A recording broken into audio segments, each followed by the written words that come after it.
no, Betty, that's wrong. Let me show you again. You use this control, get your focus, you see? All right, and this one here in the right-hand corner to lock the sweep. There we are. Now let's try it again. Oh, there's someone here to see you. Are you Mr. Bradshaw, the foreman? Yes. Mr. Donnelly up in personnel said for me to give you this card. I'm your new bearings inspector. Oh? Oh, well, now, I'll be with you in just a minute. No, one at a time. Well, I'll be back later to go over this with you, Betty. Just in the meantime, do the best you can. Would you follow me, please? Sure.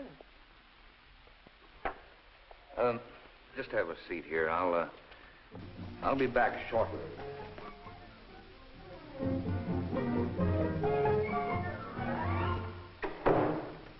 Well, Mr. Bradshaw, what's on your mind?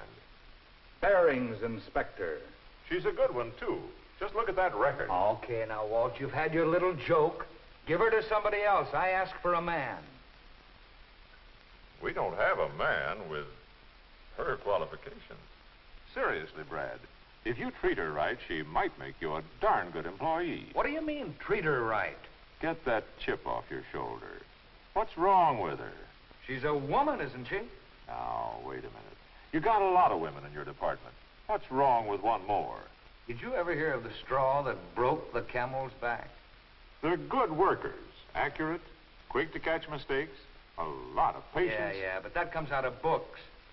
I work with them, mister. I know what happens. What does happen? Well, it's a long story. Come on now, tell me. What does happen? Maybe I've been misinformed. Not so long ago, you sent me a girl by the name of Myrtle Malloy. Remember? I remember. As per her qualifications, I assigned her to an inspection bench.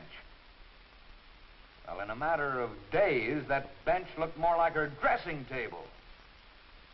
And then came the day when... Joe, will you take your stuff back to table 9? That'll be your bench for the time being. Okay, Chief. Myrtle, we're moving you to table number 10. Is something wrong, Mr. Bradshaw? No, nothing's wrong. We just need this space for something else. Well, I sure hate to give it up. It's been a nice place to work. The light's good here, and it's nicely situated right in the middle of things. I just begun to feel at home. Well, I'm sorry, Myrtle, but table 10 will have to be your work area for the time being. You mean there's liable to be another change? There's always that possibility. Well, I certainly hope I'm not moved every other day. With man, no trouble at all. Tell him what you want, and he does it. But with Myrtle, a little move is a big production. Okay. Now, wait a minute. You asked me, now let me tell you. Now, here's another problem.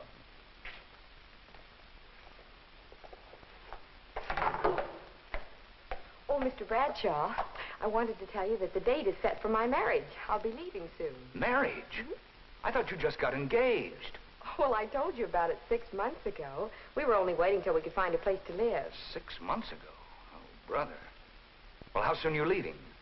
Well, the end of next week. Oh, that'll really put us in a bind around here. It takes time to break in a relief girl. Yes, I know it does. I wondered. Why didn't you say something? I didn't realize you were getting married right away. Well, I'm sorry, Mr. Bradshaw, but I really thought you knew. We've all been talking about it. Okay, Brad, but how many blushing brides do you have? Besides, what's all this got to do with Dolly, the new girl? She's already married. And she's a qualified bearings inspector.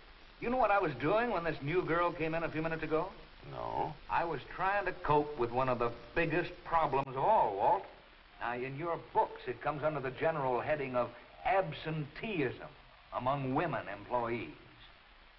Yesterday, I spent an hour and a half teaching one of our girls what she needed to know in order to start on the oscilloscope today. This morning, she isn't here, so I had to use somebody else.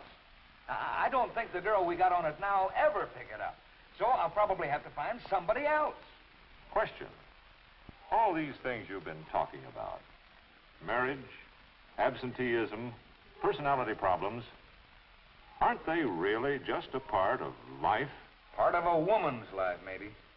But I can remember the good old days when there were all men in my department, and we didn't have these problems. You didn't have the production output you've got now either. Look, Brad, you've got a new bearings inspector. who happens to be a woman. You need someone, and there isn't a man available. It seems to me that whether the gal adds up to trouble or not is pretty much up to you.